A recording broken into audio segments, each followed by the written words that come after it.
Selamat sore Mbak Hana, selamat datang di layanan konseling individu ya pada hari ini. Sore juga Kak. Oke, sebelumnya terima kasih ya sudah membersamai saya pada hari ini dan juga terima kasih sudah menyempatkan hadir di mungkin Mbak udah nggak sibuk ya atau udah ini? Saya kebetulan lagi libur kuliah. Oh berarti emang senggangnya sudah sekarang ya gitu. Ya, Oke. Baik, sebelumnya ini kira-kira sebelum datang ke sini Mbak sudah tahu belum akan melakukan apa di sini? dulu. Nah ya, mungkin kayak pernah mendengar kata konseling individu? Oh, tahu. Ya, Kak. Oke, kalau pernah tuh kira-kira apa yang terlintas di dalam pikiran Mbak tentang konseling individu? Biasanya cerita keluh kesah gitu ya. Oke, dari yang Mbak katakan itu udah benar ya tentang konseling individu, di mana di layanan ini tuh Mbak akan menceritakan nih apa yang sebenarnya dikeluhkan atau mungkin apa yang sedang dipermasalahkan dengan Mbak. Lalu di sini kita akan bersama-sama mencari solusi atau mungkin jalan keluar yang terbaik untuk membantu menyelesaikan masalah yang sedang dihadapi oleh Mbak sendiri. Mungkin dari kayak pengertian layanan konseling individu atau mungkin apa sih yang ingin diketahui dulu nih dari itu Mbak? Kayak semisalnya apa yang akan dilakukan oleh Mbak sendiri atau mungkin oleh saya itu mungkin ingin diketahui oleh Mbak atau enggak? Iya, iya. Oke, jadi di sini saya sebagai konselor dan Mbak sendiri itu sebagai konseli. Di sini saya sebagai konselor itu akan membantu Mbak untuk memfasilitasi Mbak seperti apa memberikan pertanyaan-pertanyaan pemantik atau memberikan beberapa masukan atau mungkin bantuan yang lain. Dan di sini Mbak sendiri sebagai konseli yang akan menceritakan apa yang sedang dipermasalahkan dan juga untuk kita membantu apa yang sebenarnya diperlukan sama Mbak sendiri. Lalu di sini tuh ada beberapa asas ya Mbak. Mungkin Mbak sudah mengisi lembar ini ya? Sudah ya. Jadi di sini sudah tertera bahwa ada beberapa asas yang akan melindungi cerita yang sudah akan diceritakan oleh Mbak sendiri. Yang pertama itu ada asas kerahasiaan, di mana nanti segala cerita yang sedang dihadapi atau mungkin sudah diceritakan oleh Mbak itu tidak akan disebarluaskan. Kemudian ada asas keterbukaan, karena tadi kan sudah ada asas kerahasiaan ya Mbak. Jadi Mbak itu bisa bebas secara terbuka untuk mengekspresikan atau mengutarakan apa yang ada di pikiran Mbak sendiri. Lalu karena ada dua hal itu, yang terakhir ada asas kesukarelaan. Dengan hal itu Mbak secara sukarela menceritakan atau datang ke sini tanpa ada unsur paksaan dari pihak manapun. Mungkin dari kayak pengertian, peran, sama asas, itu kira-kira ada yang ingin ditanyakan nggak Mbak sebelumnya? Sebetulnya tidak ada. Oke, baik. Berarti sudah mengerti ya? Sudah. Oke, baik. Nah, nanti kan di sini kan kita akan menceritakan beberapa hal Mbak. Tapi kan sebelum kita pergi ke yang berat-berat terlebih dahulu, apa itu kita kayak menyambut sesuatu dengan yang ringan-ringan terlebih dahulu. Ya, tadi kan Mbak bilang katanya sudah libur ya? Sudah. Itu libur semester kah atau emang hanya libur Natal tahun baru? Cuman libur Natal dan tahun baru saja. Oh, itu sebentar doang. Iya, sebentar doang. Tapi habis itu nanti Januari masuk lagi buat minggu UAS. Oh, berarti emang libur Natal, libur tahun baru, sekalian libur untuk mempersiapkan UAS. Iya, betul. Untuk UASnya sendiri, ini Mbak di semester 5. semester 5 itu kebanyakan project atau nanti harus datang ke itu kuliah sendiri? Kebanyakan sih project ya, nggak ada yang tulisan. Berarti nanti UASnya udah selesai kah? Katakanlah. Iya betul, tinggal tugas-tugas sisaan aja. Oh, berarti emang UASnya itu sebenarnya sudah kelar, katakanlah proyek itu sudah kelar, tapi masih ada beberapa tugas-tugas ini apa yang belum terselesaikan Ya, seperti itu. Oke, mungkin di sela-sela liburan nih, kira-kira Mbak ada rencana nggak sih mau liburan kemana? Atau mungkin udah ngelakuin apa gitu di liburan ini? Udah, nanti kebetulan akhir Desember minggu besok, minggu ini itu aku mau ke Jogja. Kebetulan saudara ada acara di sana, jadi sekalian liburan juga di sana, tambah ruang. Oh, berarti lama di sana. Nggak terlalu lama, paling seminggu. Untuk itu kan kira-kira masih minggu depan ya, atau minggu ini gitu. Ya, sekitar minggu ini akhir. Oke, berarti ya katakanlah masih ada space gitu ya Mbak. Itu kira-kira mau ada rencana apa mau liburan kemana kalau di sini saja? Kalau di sini aku pengen istirahat aja sih, karena kan abis ngerjain banyak project ya di perkuliahan itu. Jadi kalau misalnya jalan kemana-mana tuh belum kepikiran gitu. Oke, berarti emang mau katakanlah me time gitu ya, istirahat. Betul. Istirahat mungkin semingguan sebelum nanti liburan ke Jogja seperti itu. Atau mungkin ada kayak kegiatan lain gitu Mbak yang biasa dilakuin pas katakanlah lagi pengen istirahat gitu. Bukan berapa atau mungkin jalan-jalan gitu. Nonton film sama pacaran. Baca. Tapi nggak bisa soalnya lagi LDR. Oh, di LDR. Makanya nonton film aja cukup. Biasa film apa tuh yang biasa ditonton? Biasanya nonton anime atau drakor atau film-film luar negeri gitu. Kalau yang saat ini nih lagi ditonton itu ada nggak? Tadi kebetulan abis nonton drakor gitu, tapi bukan series, dia movie. Oh, Judulnya The Grateful. oh yang baru keluar ya? Iya betul. Itu udah selesai atau masih? Belum, masih setengah, soalnya tadi ketiduran. Mungkin ada kayak apa sih namanya tuh? Mungkin kalau bisa dikatakan rating belum selesai juga ya. Mungkin kayak ada kata-kata gitu yang disampaikan tentang film itu. Filmnya cukup menegangkan, soalnya kalau ngebahas banjir ya, kebetulan kan negara kita juga lagi ramai tentang hal seperti itu, jadi ya sama mengerikannya gitu. Jadi kayak bayang itu sama-sama ngeri gitu ya. Ya. Mungkin nanti saya akan mencoba nonton ya. ya kapan Kira-kira ada horornya nggak? Tidak horornya nggak? nggak ada, itu beneran full cerita action. Action Thriller mungkin ya, thriller gitu. soalnya saya kurang suka sama horor gitu. Mungkin nanti kalau misalnya ini kalau Mbak udah selesai kali ya bisa kasih review ke saya mungkin Boleh. cocok ditonton atau enggak gitu ya. Oke, jadi Mbak memang sekarang lagi liburan terus lagi merehatkan diri dari kegiatan kuliahnya yang berat seperti itu. Nah, mungkin nih ada nggak sih kita mau ngobrol-ngobrol lebih lanjut atau kira-kira mau udahan atau mau intinya aja? Mungkin saya ada pengen cerita, cuman karena ini pertama kalinya konselingnya, jadi dan saya juga orangnya jarang cerita, jadi bingung mau mulai dari mana dan apa yang harus diceritain duluan. Mungkin nanti saya akan bantu ya bagaimana Mbak mau menceritakan apa yang sedang dihadapi oleh Mbak sendiri. Mungkin nanti bantuan saya berupa pertanyaan-pertanyaan pemantik seperti itu, apakah diperlukan? Boleh, saya perlu itu sih sebetulnya, biar kepancing aja. Oke, baik. Nanti saya akan memberikan pertanyaan mengenai hal itu. Nah, sebelum kita mulai nih, alangkah baiknya kalau misalnya kita menentukan waktu agar pembahasan kita ini tidak terlalu lama, namun juga tidak terlalu cepat ya Mbak. Kira-kira nih, berapa lama yang waktu Mbak inginkan untuk kita melakukan layanan konseling individu ini? Mungkin sekitar 20 menit. 20 menit ya.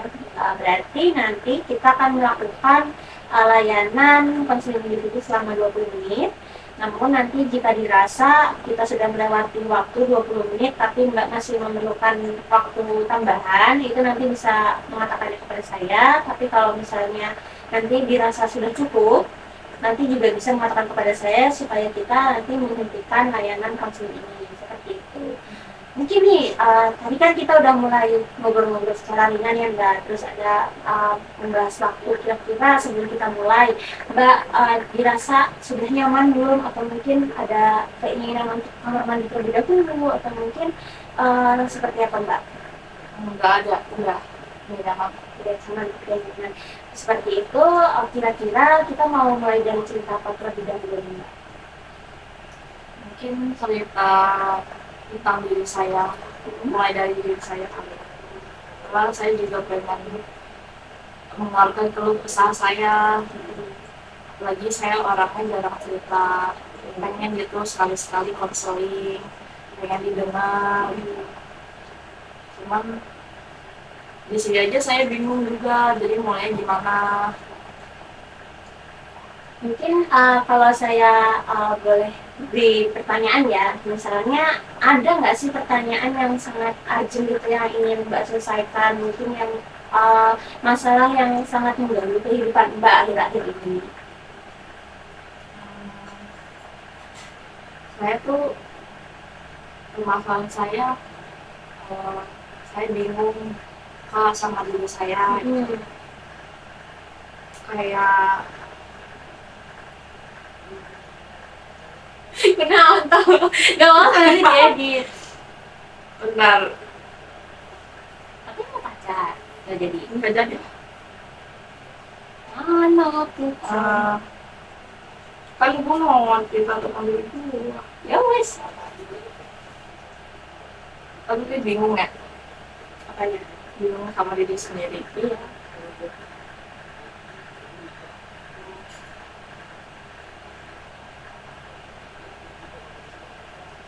Nih kayak kenapa ya saya selalu Ini udah mulai. merasa Udah. oh ngomong dong, gue lagi bingung nih. Ya. Kayak kenapa ya saya selalu merasa bersalah itu sama orang-orang.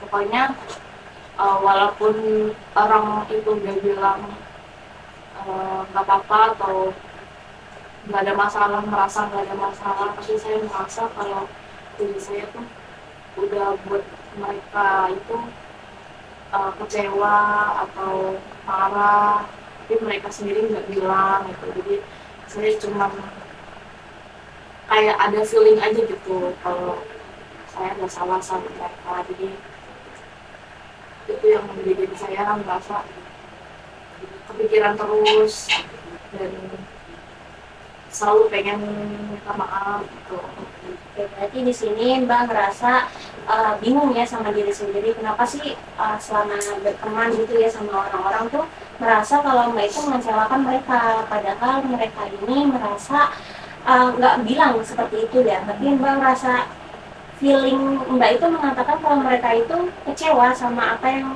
sudah dikatakan atau mungkin dilakukan sama Mbak sendiri. Seperti itu apa benar? Benar gitu.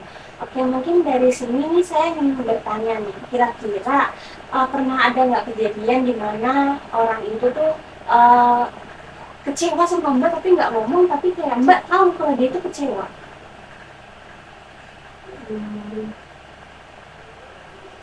Gue malas sih pelanjutnya. Disuruh ngingat. Ya wes, jangan gitu, kayak gini aja. Karena lo nggak apa-apa. Ada lah pasti.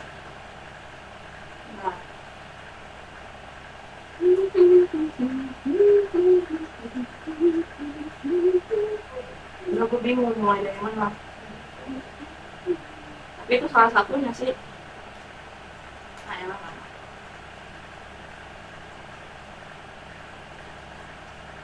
merasa bersalah. Ya alasannya apa gitu kok lu jadi bisa merasa bersalah? Pernah ada nggak kejadian yang membuat kayak ini pasti dia kayak gini sampai dia gitu? Oke, gitu. Kalau untuk kejadian sebenarnya banyak, cuman yang masih saya ingat tuh pas kemarin saya magang mandiri di usaha. Dan jujur saya ini orangnya overthinker banget. Kayak semua apapun itu pasti apa ya, di kepikiran terus lah pokoknya. Kayak kira-kira ini kenapa ya, kira-kira orang itu kenapa ya sama aku gitu. Nah apalagi pas di magang itu kebanyakan orang-orangnya juga udah apa ya, udah dewasa, juga udah tua-tua gitu, ibu-ibu, udah bapak, dan mereka tuh tindakan mereka tuh seolah-olah kayak uh, memojokkan aku gitu. Jadi aku kayak bertanya-tanya kira-kira aku ada yang salah apa enggak, tapi di sisi lain juga mereka uh, ada yang ngasih tahu kalau misalnya butuh apa-apa ditanyain gitu. Ya dari situ sih kepikiran, apalagi uh, sering ngeliat dari gerak-gerik mereka yang apa ya, kayak tatapan, terus gestur, nah itu adalah beberapa yang bikin saya merasa nggak nyaman. Akhirnya jadi kepikiran terus, overthinking, kira-kira saya ada salah apa gitu. Mungkin dari tadi yang sedang dirasakan oleh Mbak sendiri ya, saya cukup mengerti apa yang Mbak rasakan, karena memang kita kan tidak pernah bisa menebak ya apa yang orang lain pikirkan atau apa yang orang lain rasakan dengan diri kita sendiri. Nah mungkin dari hal itu kira-kira Mbak pernah nggak sih untuk menceritakan hal ini dengan rekan magang Mbak? Mungkin kayak misalnya Mbak punya teman magang, terus kayak misalnya mendiskusikan apa sih yang sedang tidak enak dirasakan gitu. Nggak pernah, karena saya juga orangnya jarang cerita ke orang-orang. Dan kalau dipikir saya tuh beneran overthinker banget Kak. Jadi segala mau masalah sekecil apapun pasti bakal pikiran terus, yang akhirnya membuat saya jadi stres, pressure gitu. Padahal kan belum tentu benar gitu yang kejadiannya. Mungkin dari hal itu di sini tuh Mbak merasakan ada rasanya overthinking ya mengenai apa yang pandangan orang lain terhadap Mbak, apa yang orang lain rasakan terhadap Mbak, seperti itu. Dan akhir-akhir ini tuh rasa overthinking itu mulai mempengaruhi di kehidupannya Mbak, seperti mulai depression, mungkin khawatir, atau mungkin kayak rasa kecewa sama diri sendiri. Bahkan ini udah di tahap bingung ya sama diri sendiri ya. Mungkin kalau saya boleh berikan skala nih Mbak, skala ini nanti Mbak bisa pilih angka ini mewakili jawaban Mbak. Nah saya akan memberikan pernyataan mengenai seberapa besar masalah ini dalam kehidupan Mbak.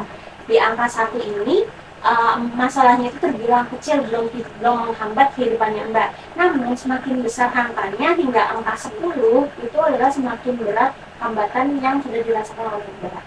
Mungkin kira-kira saat ini Mbak sendiri berada di nomor berapa atau di angka berapa?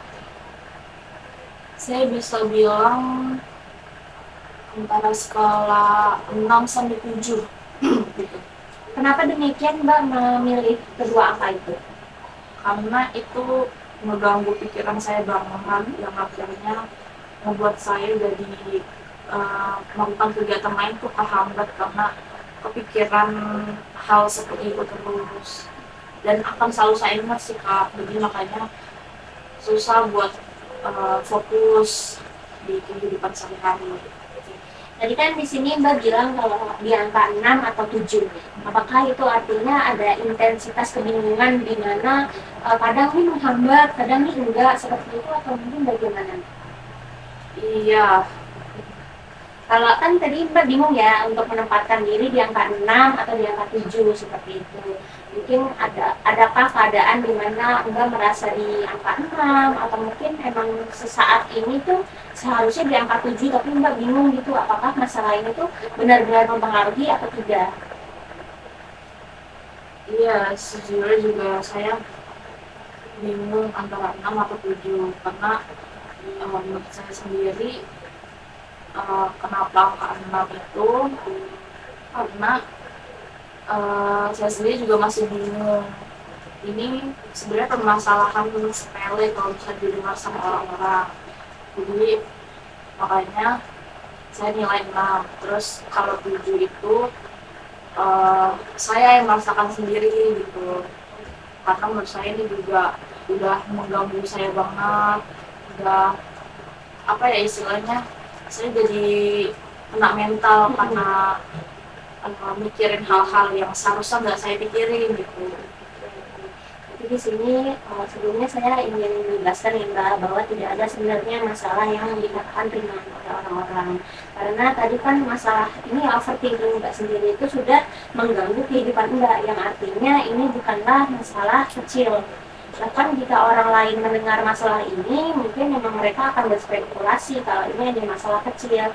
Namun perlu ditekankan kalau misalnya yang sedang dihadapi Mbak ini tuh bukanlah masalah kecil, karena akan mempengaruhi apa pikiran Mbak, emosi Mbak dalam kehidupan sehari-hari. Seperti itu Mbak.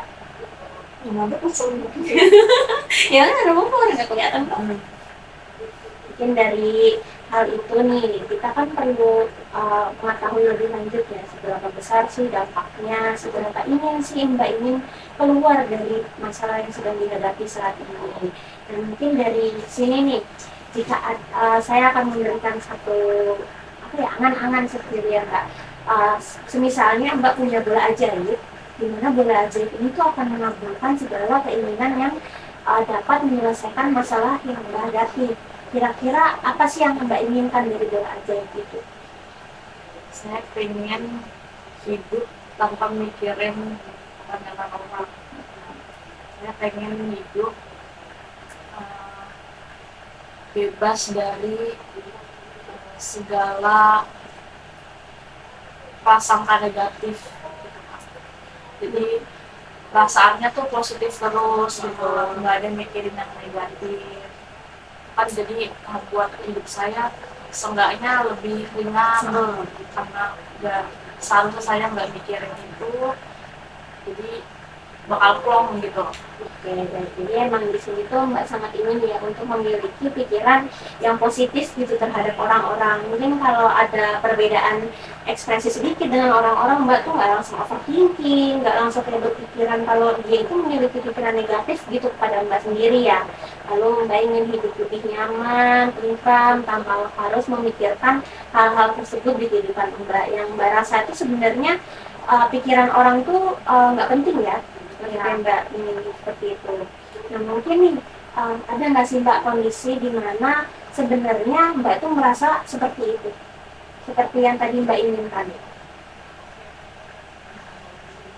Jadi kan Mbak mengatakan kalau Mbak ingin memiliki apa sih namanya pandangan yang positif ya terhadap orang-orang lain, tidak memikirkan hal-hal yang berlebihan mengenai pandangan diri Mbak di orang lain seperti itu. Mungkin ada nggak kondisi Mbak bisa menghadapi secara positif seperti itu?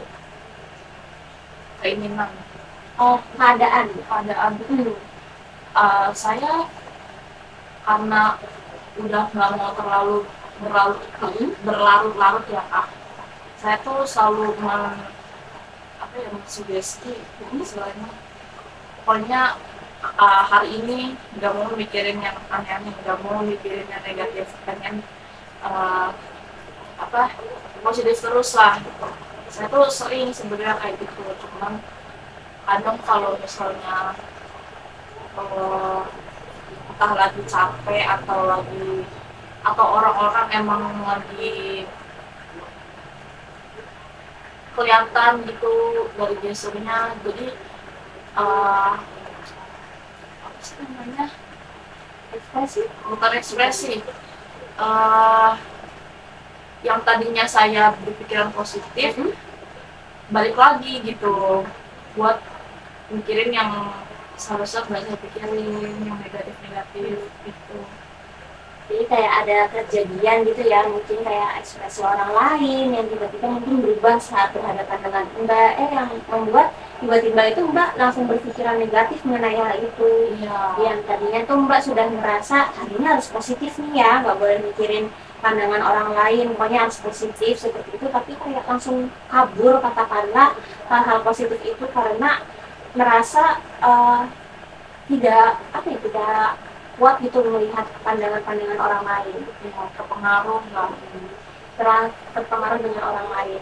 Mungkin dari Mbak sendiri nih, kira-kira sebenarnya apa sih yang Mbak apa sih refleksikan dari pandangan mereka? Misalnya itu kayak ada pandangan-pandangan negatif apa yang sebenarnya Mbak artikan dari pandangan atau mungkin ekspresi mereka? Sebenarnya ini juga datang dari saya sendiri sih. Itu apa ya, jadi pemicu. Kadang tuh saya kalau misalnya lagi sama orang, sama pacar, atau sama teman, itu kadang kalau ngomong tuh suka susah buat dikontrol. Jadi apa aja tuh bisa aja saya keluarin. Jadi makanya ya walaupun sebenarnya saya udah nahan-nahan buat nggak ngomong yang aneh-aneh gitu, nah tapi tetap aja saya tuh selalu kepikiran apa aja yang udah saya keluarkan dari mulut saya gitu. Dan sebenarnya juga dari situ tuh saya karena jadi kepikiran tuh jadi gampang nanya gitu loh ke lawan bicara saya, kira-kira tadi tuh ada nggak omongan saya yang apa nyakitin kamu atau enggak gitu. Cuma nggak ada kok, nggak apa-apa, tapi tetap aja saya tetap kepikiran, takutnya mereka nggak mau ngaku Kayak hasil. menjaga perasaan Mbak gitu ya? Iya, sebenarnya dari diri saya juga sih, dan itu cukup sulit sebenarnya buat berlatih untuk apa ya, mengontrol diri sendiri. Jujur itu saya juga masih belajar. Namun dari tadi kan Mbak ingin mengontrol diri sendiri ya. Namun apakah apa yang dikeluarkan oleh mulut Mbak atau mungkin perkataan Mbak itu apakah hal-hal negatif kepada orang lain? Jujur sebenarnya enggak, saya juga apa, kalau ngomong tuh kadang spontan gitu ya. Terus kalau misalnya saya rasa saya keterlaluan, saya langsung bilang minta maaf. Cuma tetap aja saya jadi kepikiran sama perasaan orang lain. Soalnya ini juga apa ya, istilahnya trauma saya gitu loh, Kak. Karena dulu tuh saya kalau ngomong kadang suka nyakitin orang. Jadi nggak mau sekarang ini terulang kembali gitu. Jadi Mbak sendiri tuh dulu pernah kejadian di mana Mbak itu menyakiti orang dengan kata-kata. Ya, Namun sekarang tuh Mbak ingin berubah, jadi lebih dapat mengontrol diri, dapat membicarakan hal yang lebih positif, namun juga tidak merugikan orang lain, seperti itu ya Mbak. Namun karena di fase ini tuh Mbak karena masih ingin berubah ya, jadi masih ada kepikiran mengenai diri Mbak sendiri yang dulu masih suka ngomong spontan yang katakanlah bisa menyakiti orang lain seperti itu. Mungkin dari hal itu di sini bisa saya katakan ketakutan itu berasal dari dampak dari yang Mbak katakan dahulu. Misalnya setelah Mbak mengatakan beberapa hal yang katakanlah kurang enak didengar oleh orang lain tersebut langsung meninggalkan Mbak atau mungkin menegur dengan cara yang katakanlah keras yang seperti itu ya Mbak. Yang pernah ada kejadian seperti itu? kayaknya ada deh Kak. Cuma saya nggak ingat pasti kejadian kayak apa. Saya pernah apa ya, ngomong sesuatu terus jadi dijauhin gitu. Oke, baik. Sudah berapa menit? 30 detik, sudah lama. Udah berbusa menurut gua. Dikit lagi. Kan masih ada satu sesi lagi nak. Oke, jadi kan ya tadi sih kita udah ngobrol-ngobrol ya mengenai sebenarnya apa sih yang sedang dihadapi oleh Mbak Aira ini. Di sini Mbak tuh menghadapi yang namanya overthinking yang berlebihan terhadap pandangan orang lain berikan kepada Mbak sendiri. Lalu Mbak di sini tuh ingin memiliki pikiran yang lebih positif mengenai pandangan orang lain kepada diri Mbak, karena Mbak itu dulu itu memiliki kebiasaan berbicara secara spontan ya, yang beberapa kali itu tanpa sengaja menyakiti beberapa orang lain seperti itu. Nah, jadi di sini Mbak memiliki keinginan untuk berubah menjadi lebih baik tanpa harus memikirkan mengenai pengalaman yang dahulu seperti itu. Iya. Ini Mbak, dan kan kita sesuai perjanjian ya selama 20 menit ya Mbak, dan ini sudah 20 menit yang ada. Kira-kira ingin tetap dilanjutkan atau mungkin ingin ditambahkan ke sesi selanjutnya saja? Mungkin untuk sesi kali ini cukup Kak. Ya, berarti cukup ya Mbak. Jadi di sini saya ingin minta bahwa apa yang sebenarnya dipikirkan orang lain itu tidak sepenuhnya benar ya Mbak, karena hanya menurut kita. Jadi di sini dalam menghadapi masalah juga tadi yang Mbak katakanlah, kalau misalnya orang lain itu memikirkan masalah yang sedang dihadapi Mbak itu adalah masalah kecil, namun Mbak menekankan bahwa apa yang dirasakan atau yang sedang dihadapi orang lain itu bukanlah masalah kecil seperti itu. Jadi saya mengucapkan terima kasih terlebih dahulu karena sudah datang di layanan konseling individu. Nanti untuk layanan selanjutnya kita akan jadwalkan untuk di kemudian hari ya Mbak. Iya Kak. Ini di sini ada pertanyaan terlebih dahulu. Sebenarnya tidak ada Kak. Ya baik. Nanti saya juga kasih lembar evaluasi terlebih dahulu. Mungkin ada yang kurang dari layanan konseling individu hari ini, yang bisa saya perbaiki di kemudian hari ya Mbak. Mungkin untuk itu layanan konseling kita pada hari ini dicukupkan. Terima kasih banyak. Mungkin selamat liburan ya Mbak. Terima kasih juga Kak. Baik.